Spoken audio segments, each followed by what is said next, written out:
We've talked a lot on the programme, haven't we, about the selfless work of frontline health workers and teachers during the coronavirus crisis.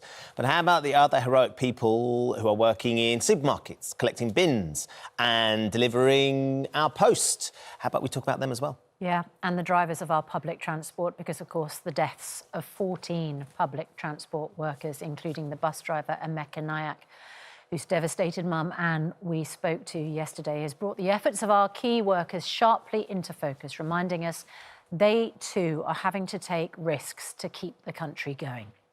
We're joined now from Stafford by police officer Tim Moss and his police dog Cooper.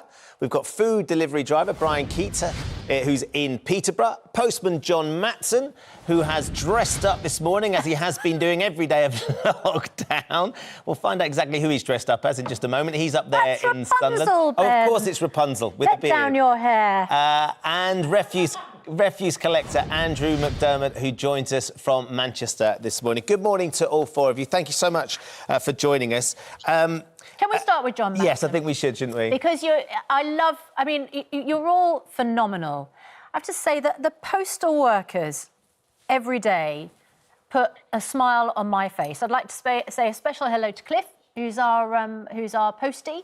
And I think, John, clearly you're doing something special in order to bring a smile to people's faces, but simply the fact that you're still doing your job is just a delight.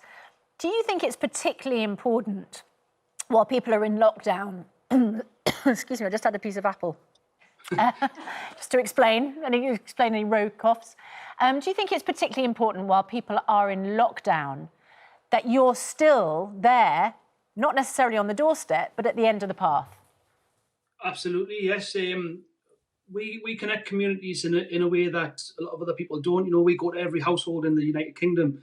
So for a lot of people, we're a face that is outside of their family that they don't normally see, And we deliver a lot of key mail to them as well, especially at this time. We're delivering a lot of hospital appointments and a lot of prescriptions. And we're keeping families connected because they can't go and see each other face to face anymore. We're delivering a lot of personalised mail to people as well, like birthday cards. We had Mother's Day where people couldn't go and visit the parents. So we delivered a lot of extra flowers and a lot of cards to people. So we're that sort of link between people's families. And what's the reaction been, John, to the fact that you've been dressing up? Because I know it's Rapunzel today, but what are some of the other costumes you've been wearing? I went as a cheerleader. I've been Little Bo Peep, Cleopatra, a Greek soldier, Where's Wally, Pocahontas, a World War II pilot, Mary Poppins, a Peaky Blinder, and today I'm Rapunzel. And what are the families and homes that you're delivering to? What do they make of your costumes, and what's it done for them? Oh, it's been fantastic. The reception I've had's been phenomenal. I honestly thought I'd only get a couple of laughs off a few people, but everybody now is involved in it. And I tend to drop a little clue on Facebook in the morning as to what I'm going to be wearing. Then people start to talk to each other. So it's kind of give people like a routine. It's connecting people as well. It's got people talking to each other. And now people are waiting for me coming along. They want to take photos. I've got people coming out with props and they're singing songs. When I was Mary Poppins, I had a customer come out and she was singing a spoonful of sugar to us. So it's been absolutely phenomenal. It's brilliant, but there is a serious side to it, isn't there, John?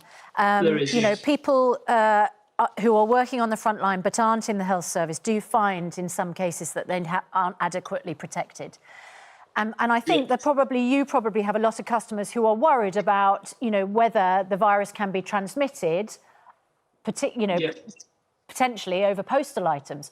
So, what protection do you have, and what advice do you have? We get regular updates from our managers at work, and we follow the advice from Public Health England quite closely. So their advice is that there's not much evidence that it is transmittable through post and parcels. But we've been issued with latex gloves and hand sanitizer, which I wear the gloves at all times. I actually wear 2 layers. I've got my own set of gloves as well. And if ever I have to take the gloves off, I'm sanitising my hands straight away, putting a fresh set of gloves on. I do my best. I'll always maintain that 2 metre distancing as well. So I'll only ever go to a door if there's a letter going through it. If there's a parcel, I put the parcel on the doorstep and I step back and let the customer come out and retrieve it. Andrew McDermott, our bin men and women are, essential workers as well, of course, in these troubled times. But what kind of reaction do you get when you're out and about doing your collections, and what kind of equipment are you given? Can I just show you a few things that we've been that some of the kids have put on the bins for us? Oh, can you read that out? Because the picture's just blurring a little bit. Just says thank you for emptying our bins on that particular one, and we've got some more here. Thank you for collecting bins from Maisie and Joseph. Like I say, we've got several. So, like I say, the general public tend to be supporting us really well.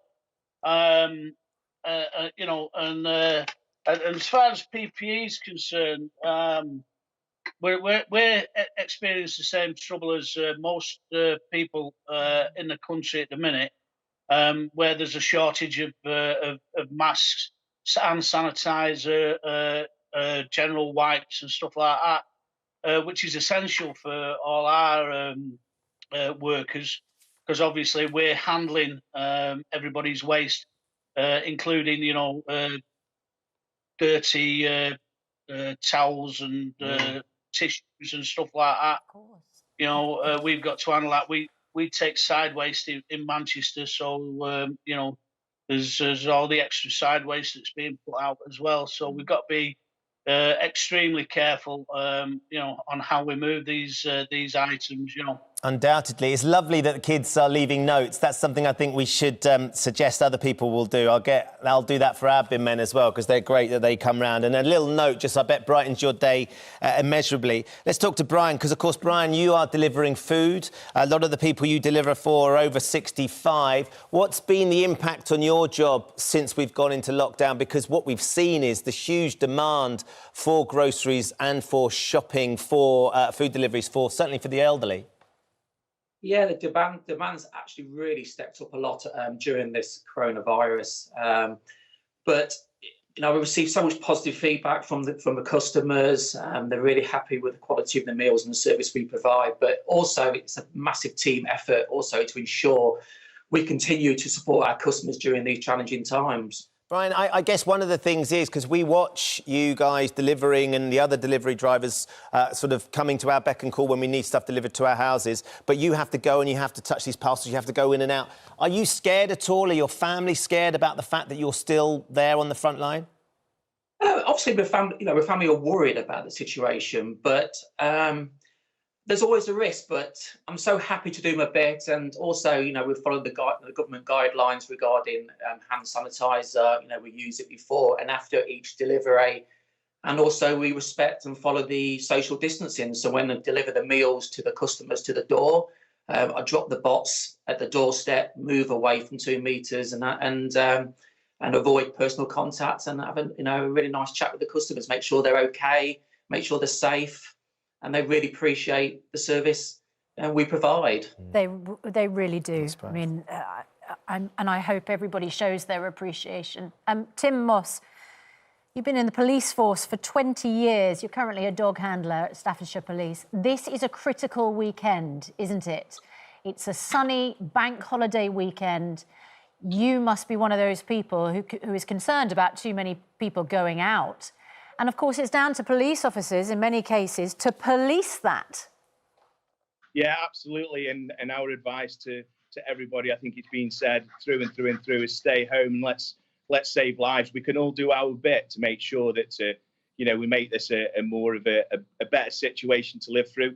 I mean, luckily, as you said, I'm in Staffordshire, and a lot of the people are adhering from what the government guidelines are. We are out on patrol, and we will be out this weekend.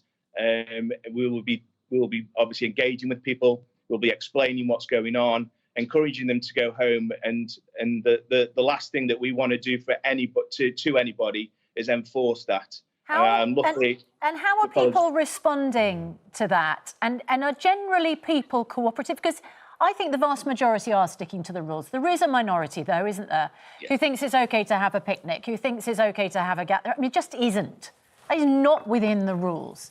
Yeah, but when you explain that to people, are people generally cooperative? Yes, yeah, 1,000,000%. I mean, whilst this lockdown's been on, I've worked most probably 12 days of the lockdown, and whoever I've spoken to, we've never even got to the point of encourage. It's basically explain, educate. You know, this is going to to kill people if people don't stay in. Stay home, save lives. You know, we just keep going on about the same things. That's what people need to do. And is your workload on? I mean, obviously we're all consumed by coronavirus, by the lockdown, and everybody trying to deal frontline. What about your workload in all the other areas of policing? Have you seen a decline in some of the other incidents that you're being called to, or are you having to manage both these things? Yeah, we're still having to manage both things. I mean, the calls have decreased, but obviously with everything else that we're having to deal with, our workload is about the same, and it's very much business as usual here in Staffordshire Police. And just to touch on the PPE stuff, we're very, very lucky here. All of our vehicles have got PPE stuff. Initially, the calls coming in, and our control rooms are asking the COVID questions. Obviously, some people can't answer because they're just screaming for the police. So when we'll go to any incident, we'll risk assess it as we're trained to do, and we'll deal with that incident as we need to. Well, it's fantastic to speak to you all. You know, I hope you all realise how indebted we are to you for the jobs that you all individually do and that all your colleagues do. And your dog does. Yeah, well, we look at you like Cooper's looking at you there, to be honest. If the others can't see, Cooper's got a big smile on his face and he's panting furiously, looking at his handler. We have never appreciated our key workers more. Yeah, and you wouldn't go quite that far. But thank you so much. Tim Moss, Brian Keats, John Matson and Andrew McDermott. You know, thank you. Forever in your debt. And we'll clap for you as well. We will do, undoubtedly. And as Andrew was just saying there, of course, you know, the notes that kids are putting on the bins are really putting a smile and a spring in their step. So maybe that's something else you could think about doing when you're putting your bins out. A little picture or a little note goes a long way, doesn't it? Yeah.